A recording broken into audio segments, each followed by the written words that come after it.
일단 랑글레 이야기를 해보면 지금 나오고 있는 소식은 토트넘이 이번 주 안으로 랑글레의 임대 영입을 확정 짓고 싶어 한다 라는 이야기가 나오고 있습니다. 뭐 지난 주부터 사실은 랑글레의 오피셜은 거의 근접했다 라는 이야기가 나오니까 아마 조만간 랑글레의 임대 영입이 마무리가 될 것 같은데, 오늘 나온 소식이 뭐냐면 토트넘이 랑글레 주급의 85%를 부담하기로 했다, 이런 이야기가 나오거든요.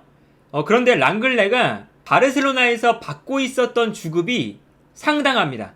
토트넘에서 가장 최고 연봉자가 손흥민, 케인, 은돔벨레, 이렇게 3명이 20만 파운드 정도를 받는다고 알려져 있거든요. 그런데 랑글레도 바르셀로나에서 20만 파운드 정도를 받고 있어요. 근데 20만 파운드의 85%면 17만 파운드거든요.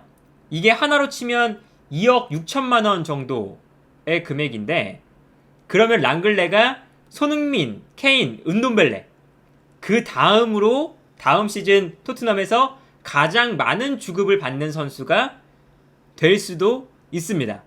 랑글레가 왔을 때 토트넘의 가장 불안한 부분이 랑글레와 다이어의 조합이거든요. 왼쪽에는 랑글레, 중앙에는 다이어, 오른쪽에 로메로. 이 3백이 다음 시즌 아마 주전 라인업이 될 텐데, 근데 여기서 문제가 랑글레가 바르셀로나에서도 가장 부족했던 게 라인은 높은데 민첩성이나 스피드가 떨어지니까 자신의 뒷공간을 자기 스스로 커버하지 못한다는 것이었잖아요. 이제 그렇다면 랑글레가 올라가줬을 때 다이어가 랑글레의 공간을 커버해줘야 된다는 이야기가 되거든요. 그런데 다이어 또한 지난 시즌 토트넘의 3백에서 설 때 좌우 측면을 커버하는데 좋은 모습을 보여주지 못했죠. 다이어의 단점도 커버 범위가 좁다는 것이잖아요. 지난 시즌 다이어의 히트맵을 보면요, 3백의 중앙 수비수로 뛰면서 요 정도의 히트맵을 보여주고 있는데, 여기서 문제는 좌우 측면을 커버하는데 부족한 모습을 보여줬다는 거죠. 그래서 중앙에는 이 빨간 색깔이 아주 많이 칠해져 있는데 좌우 측면에는 커버를 많이 못한 것들을 볼 수가 있죠. 그리고 이게 로메로와 비교하면 차이가 좀 큰데요, 로메로는 확연하게 좀 다르죠. 로메로의 히트맵은 다이어보다 훨씬 좌우 측면으로 퍼져 있습니다. 이 히트맵의 차이가 다이어가 다음 시즌에 왜 랑글레와의 조합이 토트넘의 가장 불안한 부분 중 하나로 지적되고 있느냐를 나타내는 자료가 아닐까 하는데요. 랑글레가 뒷공간을 커버하지 못하는 상황에서 다이어까지 커버 범위가 좁다면, 그렇다면 랑글레의 그 뒷공간이 토트넘의 아주 수비적으로 취약한 부분이 될 수가 있어요. 그러다 보니까 지금 토트넘의 소식 중에 가장 유력한 소식들이 뭐냐면, 랑글레를 영입하면서 원래는 이제 그 자리에 그바르디올, 파우토레스, 바스토니 같은 선수들을 영입하려고 했는데 영입을 못해서 랑글레를 이적료 많이 안 들이고 데려오는 거잖아요, 임대로. 그렇기 때문에 원래 왼발 센터백에 투자하려던 그 금액을 다이어 자리에 투자하는 것이 아니냐, 이런 이야기가 나오고 있습니다. 지금 파라티치가 세리에에서 뛰고 있는 중앙 수비수들을 영입하기 위해서 지금 계속해서 런던과 이탈리아를 오가고 있다, 이런 이야기가 나오고 있어요. 그렇다면 세리아에서 지금 토트넘의 3백 중에 중앙 수비수로 뛸 만한 자원은 어떤 선수가 있을까? 그리고 토트넘이 영입해볼 만한 선수는 누가 있을까? 이걸 좀 살펴보려고 합니다. 일단 가장 첫 번째는 브레메르가 있겠죠? 브레메르가 토리노에서 3백의 중앙 수비수로 뛰었거든요. 근데 브레메르의 장점이라고 할 수 있는 게 넓은 커버력과 수비력이죠. 기록을 보면 브레메르는 지난 시즌 세리아 최고의 수비수였습니다. 실제로 최우수 수비수상을 수상했었죠. 브레메르의 기록을 보면 인터셉트 성공 횟수 세리아 1위, 리커버리 횟수 세리아 1위, 공중볼 승리 횟수 세리아 1위, 그리고 뭐 수비 라인에서 압박 횟수 세리아 2위, 뭐 이렇게 나오는데, 여기서 재미있는 것 중 하나가 중원에서의 압박 횟수예요. 이게 세리에 수비수 중 1위인데 브레메르가 토리노에서 3백의 중앙 수비수로 출전했는데, 여기서 브레메르의 커버 능력이 아주 넓어서 좌우 측면뿐만 아니라 전방까지 올라가서 미드필더 싸움에도 가담해줬어요. 그래서 브레메르가 정말 넓은 공간을 돌아다니면서 이 토리노의 3백을 이끌었던 선수거든요.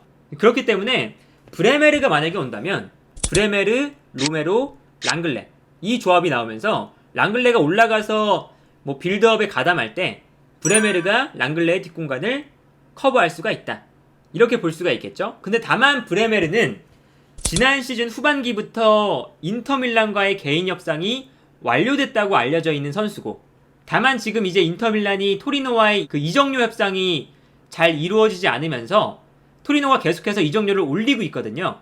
그래서 지금 토리노와 인터밀란의 이적료 협상이 남아있긴 한데, 그래도 브레메르는 인터밀란 쪽이 유력하지 않을까 라고 이제 평가를 받고 있는 선수입니다. 그리고 두 번째 볼 수 있는 센터백은 밀렌코비치가 있습니다. 지난 시즌에도 토트넘과 밀렌코비치의 뭐 연결설이 나왔던 만큼 아마 밀렌코비치도 많이 익숙하실 텐데, 그런데 이제 밀렌코비치는 피오렌티나가 3백을 쓸 때 오른쪽 중앙 수비수로 나왔었어요. 그래서 이제 만약에 밀렌코비치가 온다면 로메로가 중앙으로 가고 밀렌코비치가 오른쪽 중앙 수비수에 뛸 가능성이 높습니다. 그래서 랑글레, 로메로, 밀렌코비치 이 3명의 3백 라인이 만들어질 가능성이 커요. 그리고 이제 로메로가 중앙에 온다면 랑글레가 올라갔을 때 로메로가 뭐 랑글레의 수비 뒷공간을 커버하는 것 정도는 로메로의 커버 능력이면 충분히 할 수가 있다 라고 보여지는데요. 근데 이제 밀렌코비치의 이 이적 상황에서의 좀 문제는, 밀렌코비치도 아까 브레메르처럼 인터밀란 행이 다소 가까운 선수입니다. 왜냐면 지금 인터밀란이 바스토니는 팀에 남고 싶다고 해서 결국에는 인터밀란이 남겼잖아요. 근데 재정 확보를 위해서 슈크리니아르를 판매할 가능성이 높아졌거든요. 그래서 지금 슈크리니아르가 지금 파리 생제르맹과 협상을 하고 있어요. 그래서 슈크리니아르를 파리 생제르맹으로 판매를 한다면 슈크리니아르의 대체자로 밀렌코비치를 생각을 하고 있습니다. 그러다 보니까 지금 밀렌코비치의 인터밀란 행이 좀 가까워져 있는데, 그런데 지금 슈크리니아르와 파리 생제르맹의 지금 협상이 잘 이루어지고 있지 않아서 지금 밀렌코비치를 인터밀란이 바로 데려올 수는 없거든요. 그렇기 때문에 토트넘이 지금 이제 피오렌티나와 접촉을 해서 밀렌코비치의 영입을 원한다면 또 인터밀란과의 경쟁을 충분히 할 수 있는 선수이긴 하다. 이렇게 볼 수가 있겠습니다. 그리고 또 다른 선수는 슈크리니아르가 있습니다. 뭐 슈크리니아르는 워낙에 세리아 내에서도 가장 좋은 수비수 중 한 명이죠. 토트넘과의 연결설도 많이 났었던 선수고요. 그런데 물론 슈크리니아르가 토트넘과 연결될 때마다 나는 토트넘이 아니라 인터밀란에 남고 싶다 이렇게 이야기했었는데, 이제 아까 설명드린 것처럼 인터밀란이 바스토니를 판매하지 않는다면 슈크리니아르를 판매해서 재정적인 여유를 확보하려고 하고 있기 때문에 토트넘이 지금 뭐 바스토니나 그바르디올, 파우토레스에 들어갈 금액을 슈크리니아르에게 투자를 한다면, 그렇다면 인터밀란과 충분히 협상을 해볼 수 있는 선수입니다. 물론 슈크리니아르가 어떤 선택을 할지는 모르겠지만 인터밀란과 협상이 잘 이루어진다면 슈크리니아르가 왔을 때 슈크리니아르도 3백의 가운데 수비수로는 잘 못 뛰거든요. 그러다 보니까 3백의 중앙보다는 오른쪽 중앙 수비수에서 인터밀란에서도 주로 뛰었는데, 그렇게 되면 슈크리니아르, 로메로, 랑글레 이 3백이 만들어지겠죠. 그렇다면 뭐 이때도 랑글레가 올라갔을 때 로메로가 이 뒷공간을 커버해줄 가능성이 크다 이렇게 볼 수가 있겠고요. 그리고 또 다른 선수는 인터밀란에 데브라이를 영입할 가능성도 충분히 존재합니다. 데브라이가 지난 시즌에는 물론 조금 수비적으로 내려간 모습들을 보여줬어요. 그런데 데브라이가 좋았던 것 중 하나가 슈크리니아르나 바스토니가 올라갔을 때 데브라이가 위치 선정을 미리 하면서 좌우 측면 공간을 아주 영리하게 커버를 해줬죠. 그런데 이제 데브라이가 지난 시즌에는 살짝 컨디션도 많이 안 좋아진 모습을 보여주면서 데브라이의 그 발이 빠르지 않다는 그 단점이 지난 시즌에는 좀 많이 나왔어요. 그러면서 바스토니나 슈크리니아르의 그 뒷공간을 커버하다가 실수가 나오는 장면도 많이 나왔었습니다. 그럼에도 불구하고 데브라이는 아주 영리한 수비수고 클래스가 있는 수비수이기 때문에 데브라이가 토트넘에 온다면 랑글레, 데브라이, 로메로 요 3백이 만들어지겠죠? 그렇다면 데브라이 정도면 지난 시즌에 살짝 부진했지만 충분히 랑글레의 뒷공간을 커버할 만한 능력을 갖춘 선수다. 이렇게 볼 수가 있겠고, 그리고 아까 앞선에 살펴본 뭐 브레메르나 밀렌코비치, 슈크리니아르보다 훨씬 더 발밑이 좋은 선수라서 콘테 감독이 원하는 발밑이 좋은 수비수라는 그 프로필에도 아주 부합하는 선수다. 이렇게 볼 수 있겠습니다. 그리고 데브라이는 슈크리니아르나 뭐 밀렌코비치나 브레메르 앞서 살펴봤던 선수들보다 훨씬 더 지금 영입하기가 수월한 선수이기도 합니다. 그리고 또 이제 쿨리발리도 충분히 이 파라티치가 노려볼 수 있을 만한 선수 중 한 명이겠죠? 왜냐면 지금 쿨리발리가 나폴리와의 재계약 상황에서 재계약을 한다 안 한다 이걸로 지금 계속해서 시간을 끌고 있거든요.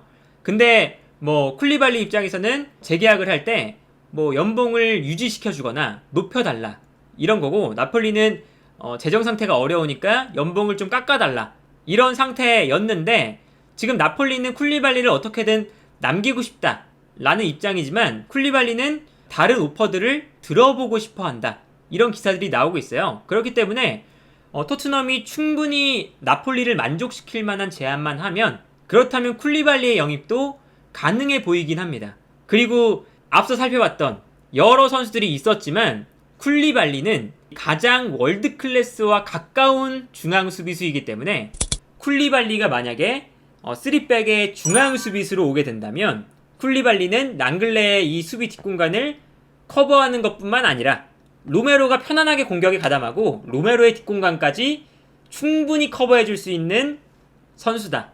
월드클래스 수비수 중 한 명이다.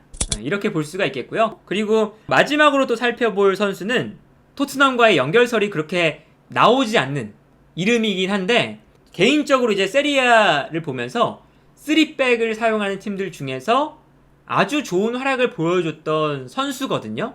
베로나의 귄터라는 선수가 있습니다. 베로나가 지난 시즌 3백을 썼는데 베로나가 되게 인상적인 시즌을 보냈어요. 지난 시즌에 세리아에서 9위로 시즌을 마감했거든요. 득점 순위만 살펴보면 인터밀란, 라치오, 나폴리, AC밀란 그 다음으로 득점이 많아요. 그래서 어떤 것들이 있었냐면 이 3백을 쓸 때 귄터가 중앙 수비수로 나왔어요. 그런데 왼쪽과 오른쪽에 있는 카살레 혹은 뭐 다비노비치 요런 이제 좌우 중앙 수비수들이 공격적으로 오버래핑을 시도했었습니다. 이때 선수들이 올라가면 귄터가 좌우 측면을 잘 커버해주면서 귄터가 지난 시즌 베로나의 이 3백 중에서 아주 칭찬을 많이 받았던 선수 중 한 명이에요. 이 귄터의 기록을 한번 살펴보면요, 지난 시즌 인터셉트 성공 횟수가 69회, 90분당 2.5회로 세리에아 5위였고요. 그리고 리커버리 횟수가 13.7회, 세리에에서 세 번째로 많은 기록을 기록했습니다. 그리고 공중볼 승리 횟수도 90회, 세리아 수비수 중에 네 번째로 많은 공중볼 승리를 기록하기도 했고요. 그리고 이제 귄터가 온다면 귄터가 이 3백에 중앙에 뛰면서 로메로, 귄터, 랑글레 라인이 만들어질 텐데, 랑글레가 올라갔을 때 이 측면 공간을 귄터가 베로나에서 했던 것만큼 해주면 충분히 커버할 수 있는 선수고, 그리고 이렇게 되면 로메로 또한 올라가는 플레이를 마음 놓고 할 수가 있다. 그래서 귄터 또한 이름은 나오고 있지 않지만 파라티치가 충분히 세리아에서 협상을 하고 있을 법한 선수 중 한 명이다. 이렇게 좀 생각이 드네요. 그래서 어떤 선수가 될지 모르겠지만 계속해서 지금 파라티치가 이탈리아에 있다는 소식이 나오는 걸 보면 분명히 파라티치가 세리아산 중앙 수비수들의 영입을 위해서 계속해서 열심히 노력하고 있다. 이렇게 보여집니다. 어쨌든 지금 랑글레를 임대로 영입을 했으면 랑글레의 뒷공간을 커버해줄 수 있는 선수 정도는 지금 토트넘이 한 명 정도 더 필요하다. 이렇게 볼 수가 있겠습니다. 그래서 오늘 이렇게 한 6명 정도의 센터백을 살펴봤는데 이 선수들 중에서 뭐 올 수도 있고 안 올 수도 있지만 이렇게 세리아에서는 이 정도 선수들을 노리면 토트넘에 참 어울리겠다. 이런 것들을 한번 살펴봤습니다.